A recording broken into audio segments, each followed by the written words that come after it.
friends, welcome back. I feel like life took me away for a little while.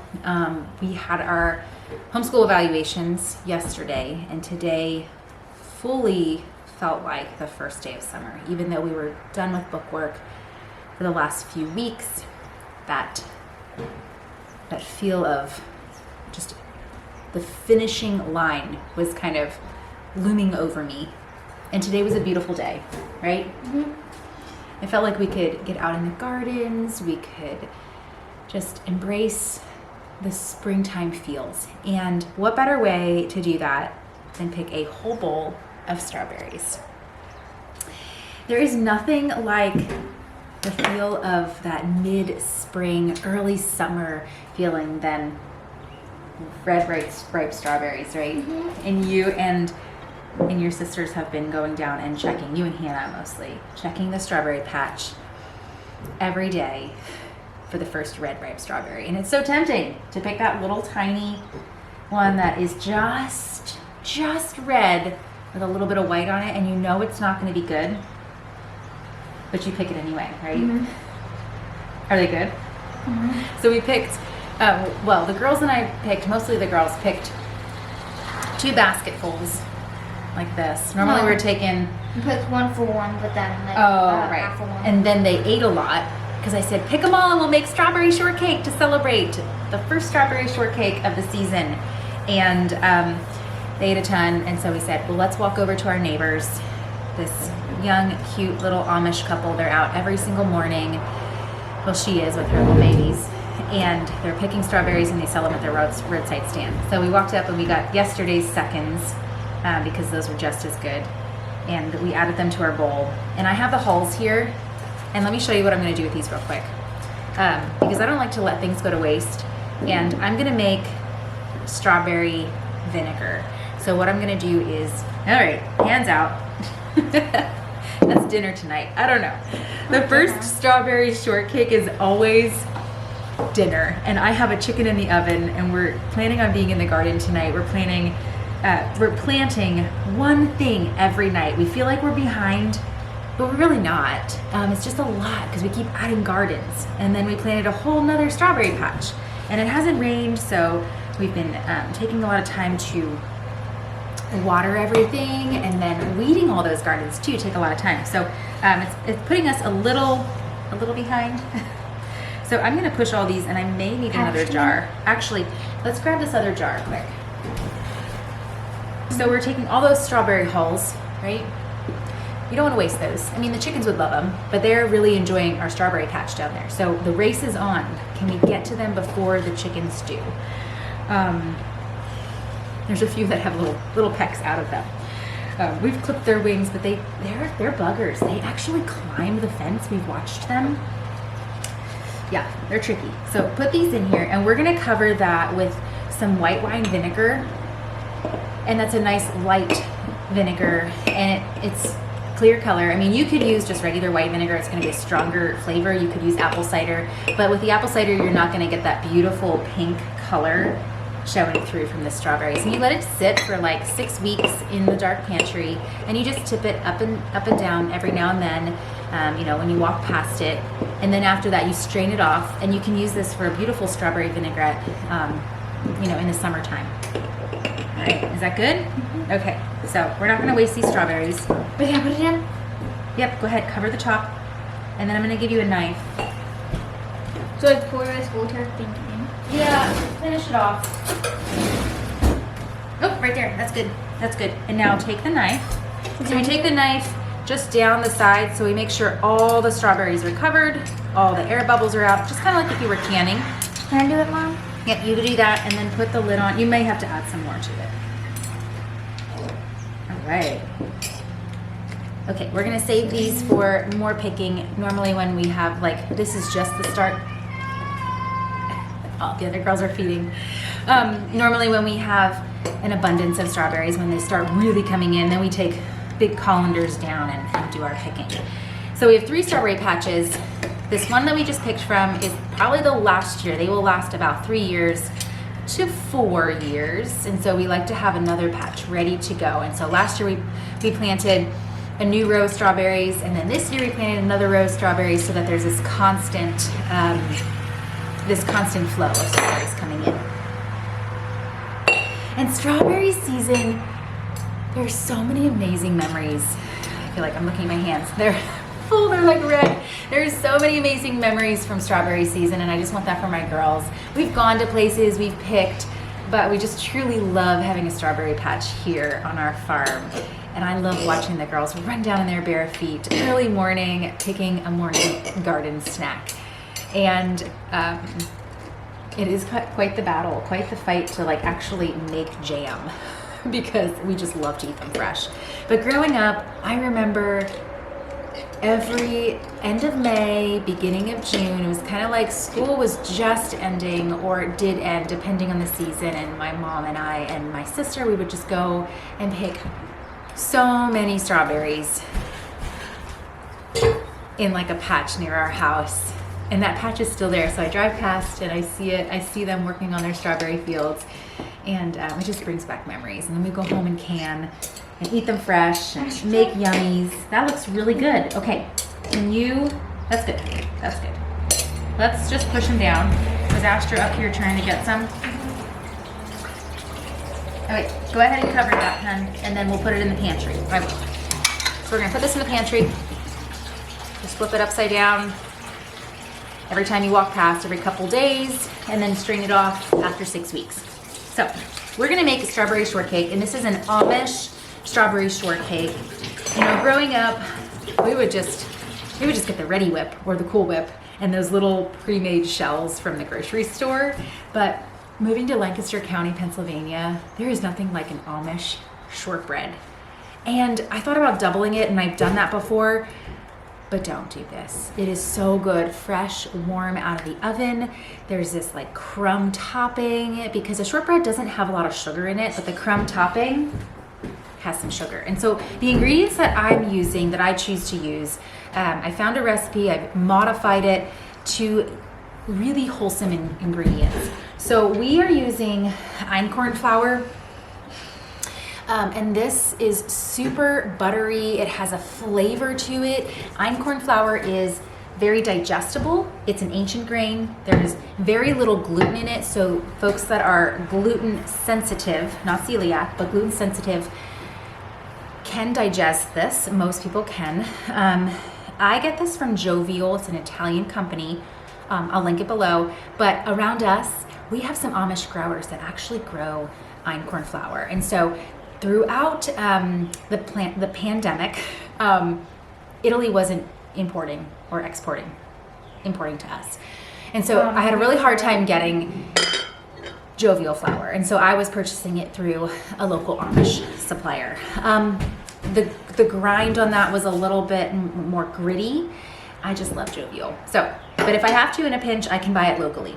And then I have raw milk here. This is from a local farmer because we just dried up Annabelle and we are about to have a calf any day. She's like 3 days overdue. So video coming soon on that.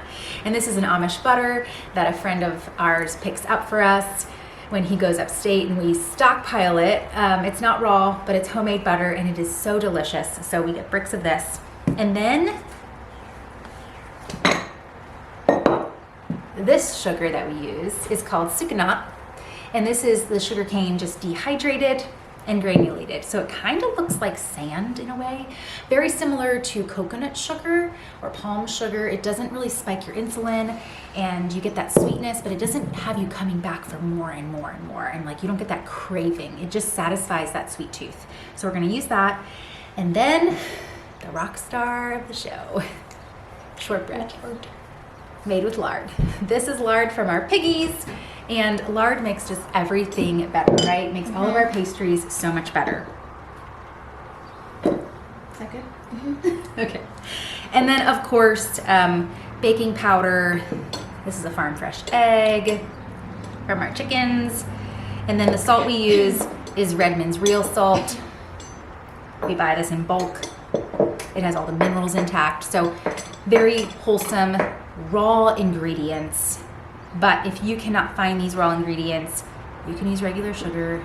You can use butter instead of lard, or refined coconut oil. I really will say stay away from Crisco. I'll link the video below. Stay away from Crisco or any vegetable shortening. But refined coconut oil, because it doesn't have that coconut flavor, or butter you can substitute. All right, let's get to making, because I think I just saw Daddy come home. He's gonna be coming up the driveway. All right, so we need 2 cups of flour. Can you put that in there for me, hon? I don't know where, I think the other 1 cupper is in the flour bin downstairs. All right, so 2 cups, and can you fill it to that one line there? And I'm gonna go grab the cast iron skillet. All right.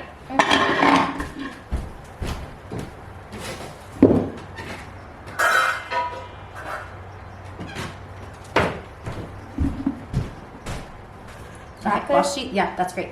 2 cups? 2 of those. Is there enough for 2? Might have to get some more. Okay. So you can use a cast iron skillet. That's what I prefer because it's beautiful. It's rustic.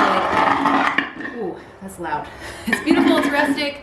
But then the thing with cast iron, if you don't eat it all in the same night, you'll want to take it out because it gets that like rusty flavor. Hey babe, come on in. It just gets that metally flavor, and you put it in a different dish. But I love cast iron because it's just super rustic and it looks great when you serve it to your family or to your friends. Or you can do a 9x9 glass baking dish as well. That works just fine. Then you don't have to transport it out. What's up? Nothing. Is that good? All right. So I'm going to use greased cast iron. I'm going to grease that. Now All right, Sawyer May. Okay, so we need 4 teaspoons of baking powder. Can you grab the teaspoon? Teaspoon. Tea time. The little one. You do that. 2? 4 of those. Okay. While she's doing that, I'm going to grease this. Some of that good Amish butter. We are so looking forward to making our own butter. And Landy has her cat because she gives like amazing cream. We have 3 bricks of this left. Okay, so I need a teaspoon of salt. I'll link the recipe below, so that way you guys have this. 1 teaspoon of salt. All right. And then a tablespoon of this sucanat sugar.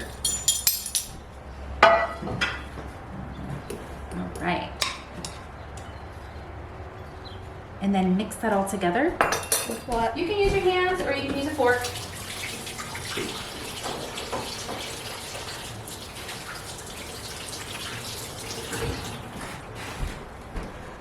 Awesome, good job. Okay.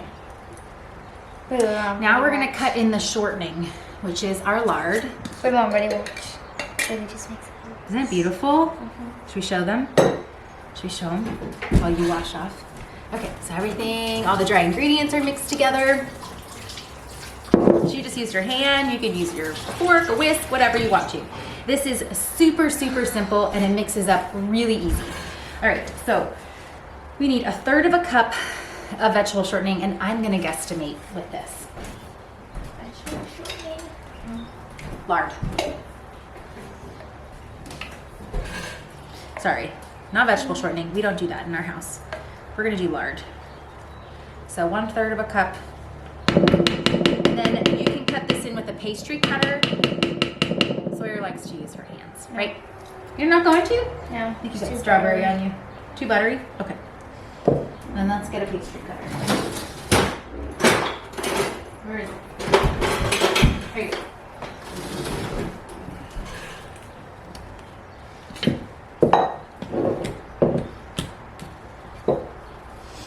Hey, just how do they work? Well, they just cut it. It's really easier to use your hands. Yeah, can you use your hands? Okay. Put that in the sink. All right. So we're gonna use our hands. We use lard in our house for pie crust, tortillas. It makes the best tortillas. What else? Oh, sometimes crackers, frying potatoes. Best French fries ever. What else do we use lard for? Can you think of anything? Maybe I'm missing something, but okay. So we got some crumbs. Cheez-Its, yep, our crackers. All right, so see how it looks like, it's just like these little tiny crumbs, right? I'm gonna get it as incorporated as possible. Lard is really soft too, so did you just sneak some sugar? Mm-mm. Lard is really soft, so it's super easy to work with. Super easy to just mix and combine into the flour mixture. I'm gonna wash my hands. Sawyer, will you pour the milk in and the egg? Crack the egg in. Can you crack the egg in a bowl first, just to make sure? How's that, sugar? Just to make sure it's not a fertile egg. Thank you.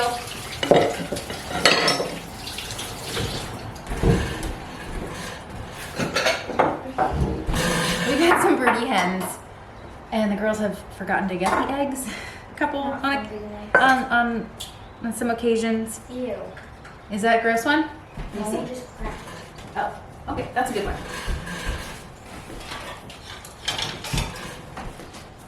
All right, go ahead and put that in here.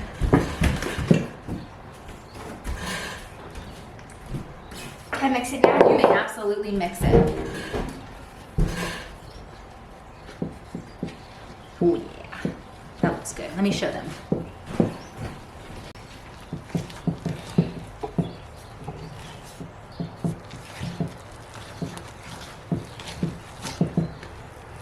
Oh, wonderful, perfect.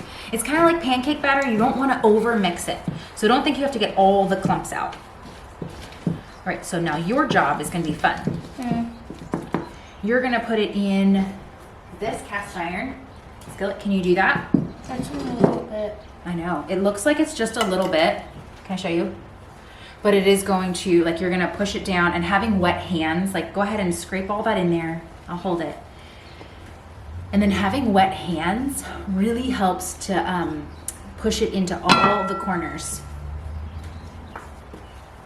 Do you guys have mixing bowls that are just like your favorite? Like this mixing bowl, my mom gave me because I had one. It's a little bit bigger that Brooke and I found at a little antique store up in the Finger Lakes in New York when we took one of like our first vacations. And it's very special to me, but I use them all the time. Like, they're not just decoration, right? And so I love when my mom always gifts me mixing bowl. She's like, oh, I have this one, and I know you would use it. It's just sitting around. I have my great grandmother's old mixing bowls. I don't use those. Those stay in my pie safe. No, you use That's some good. of them. Not my nana's. Not my nana's. There, you can put in the Got corn. it? Okay. Actually, I will. Here, let Actually, me get a. But I believe in using old, beautiful things that have meaning instead of just putting them on a shelf.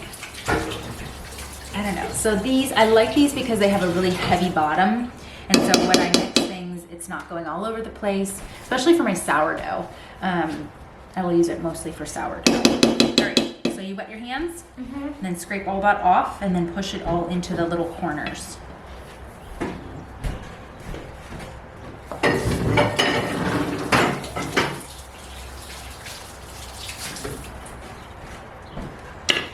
right. Yep. Oh, here, like this. Can I help you?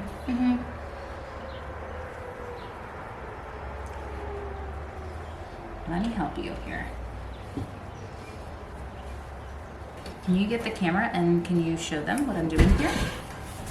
You have to be really quick, and having wet hands helps. Really quick to just push it all into the nooks and crannies of your cast iron skillet or your baking dish. That looks, I think that looks good. What do you think, Sawyer? Does it look good?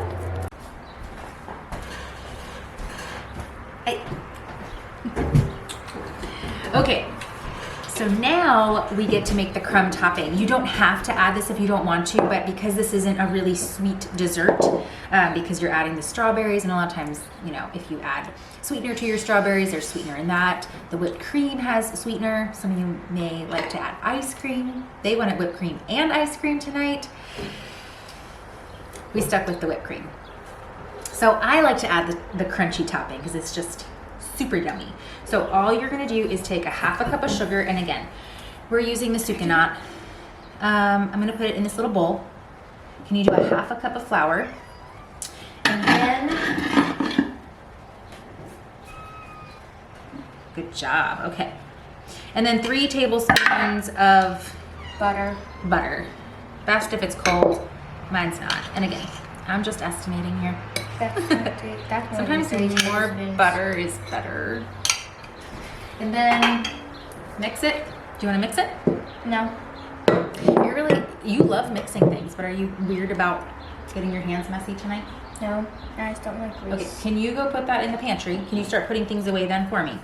All right, so we're gonna mix this.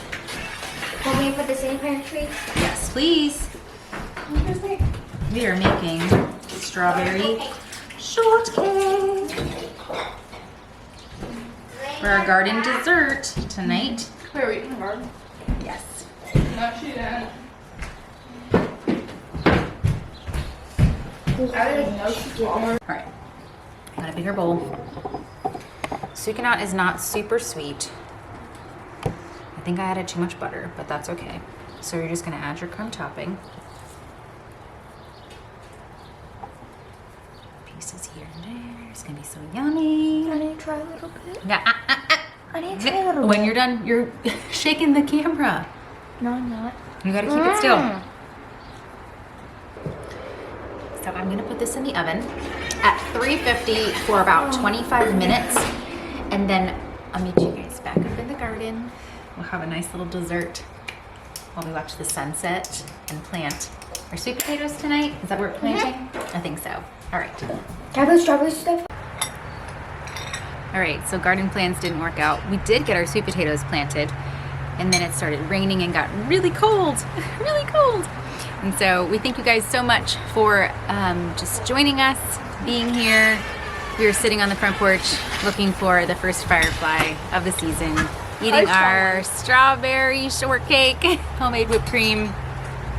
It's so good. Enjoy this season, friends. It's not crumbly. It's like really, It's like cakey Mom added more Yeah. butter. and lard. it's not crumbly at all. My top is like, stay on my spoon.